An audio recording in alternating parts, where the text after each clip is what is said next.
जय श्री राम, जय हनुमान जी महाराज।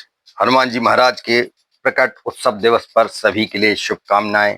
हनुमान जी महाराज सभी पर यूं ही कृपा बरसाते रहें और सभी यूं ही प्रसन्न रहें।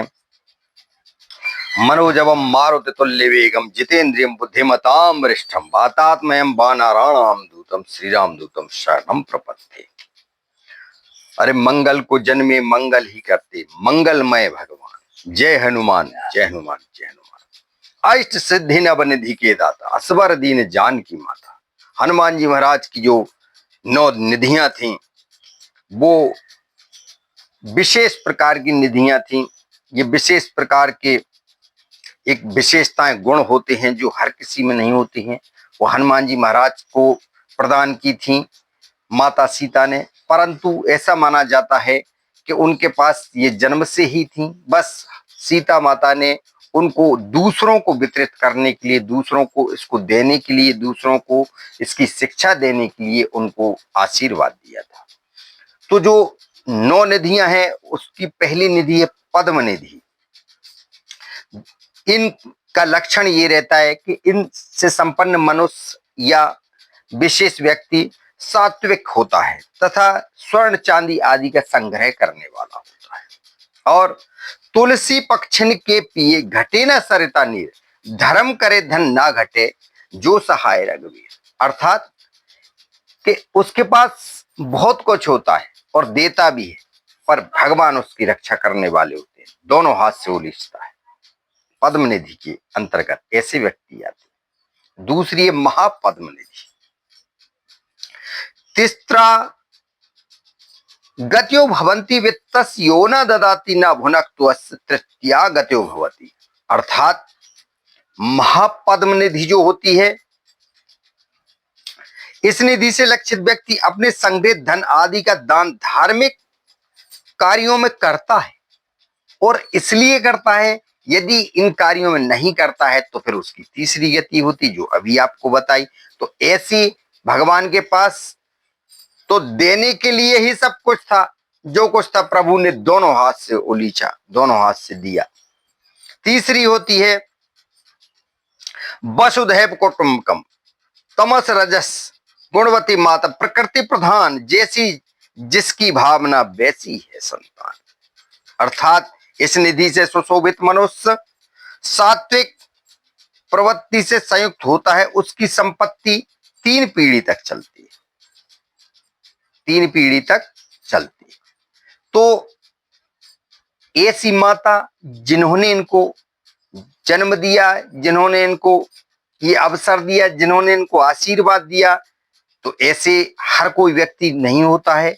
ये जो गुण है, ये जो विशेषता है, ये भगवान हनुमान जी महाराज के पास हो सकती है। चौथी है काम क्रोध मद लोभ की, जो लो मन में खान, तो लो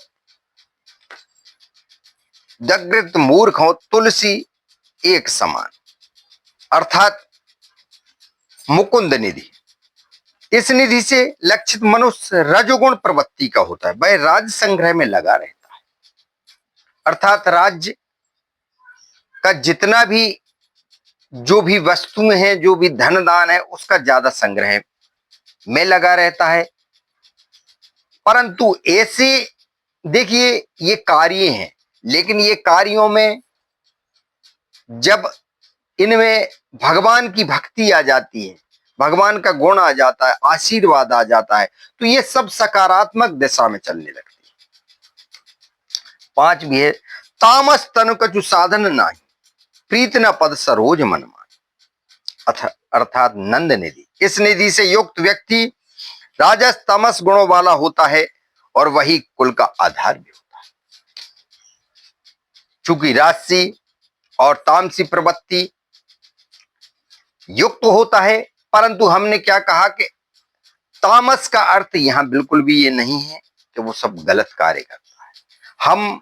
हमारे देखिए शरीर में सभी गुण हैं, सभी शक्तियां, सभी निधियां, सभी सब कुछ है मौजूद, परंतु कोई उनको उभार पाता है, कोई गलत दिशा में ले जाता है, कोई सही दिशा में। हनुमान जी महाराज ने सबको प्रदान की, सब जो उनका आशीर्वाद लेते हैं वो सब उनको देते हैं, लेकिन कोई अच्छे कार्यों में लगाता है, कोई खराब कार्यों में लगाता है। छठवीं है, विनय न मानत जला दी जग, और गए 3 दिन भी, बोले राम कोप तब, भाई बहन होए ना प्रीत। अर्थात मकर निधि, इस निधि संपन्न व्यक्ति अस्त्रों शस्त्रों का संग्रह करने वाला होता है। चूंकि ये भी बहुत आवश्यक होती हैं। जब भगवान ने विनय मानी और समुद्र के आगे हाथ जोड़े कि हमारे लिए रास्ता दीजिए, तब उन्होंने नहीं मानी, तो फिर विनय न मानत जला दिशा, गए 3 दिन भी, बोले राम सकोप तब, भाई बहन पी होए न पी। समुद्र ने हाथ जोड़े और रास्ता दे दिया। तो ऐसी ये इसका रहता है ना। फिर है कुछ देना न लेना मगन रहना, अर्थात कच्छप निधि, इस निधि से लक्षित व्यक्ति तामस गुणों वाला होता है। वह अपनी संपत्ति का स्वयं उपभोग करता है, स्वयं उपभोग करने में लगा रहता है। जो 8वीं है शंख निधि, शंख निधि है, इसका है कि जो व्यक्ति होता है, जो धारक होता है, एक पीढ़ी के लिए उसकी संपत्ति रहती है। अर्थात इस संपत्ति इस एक पीढ़ी में वो अपने सकारात्मक, अपने ऐश्वर्य, अपने वैभव, अपने धनदान, अपने पुण्य सबके लिए कार्य करता है। फिर है नवी खर्म निधि, इस निधि से युक्त व्यक्ति के जो स्वभाव है वो उसमें मिश्रित सभी निधियों के फल दिखाई देते हैं। अर्थात नमस्ते कुर्म रूपाय विष्णवे परमात्मने नारायणाय विश्वाय वासुदेवाय ते नमः। सारी जितनी भी निधियां हैं, उन निधियों के तमस, रजस, सत्व, अष्ट, सष्ट, बुद्धिमानी, प्रेम, प्रतिज्ञा, शक्ति, सामर्थ, धन धान, वैभव, विश्वास, सब कुछ इस स्वभाव मिश्रित होता है।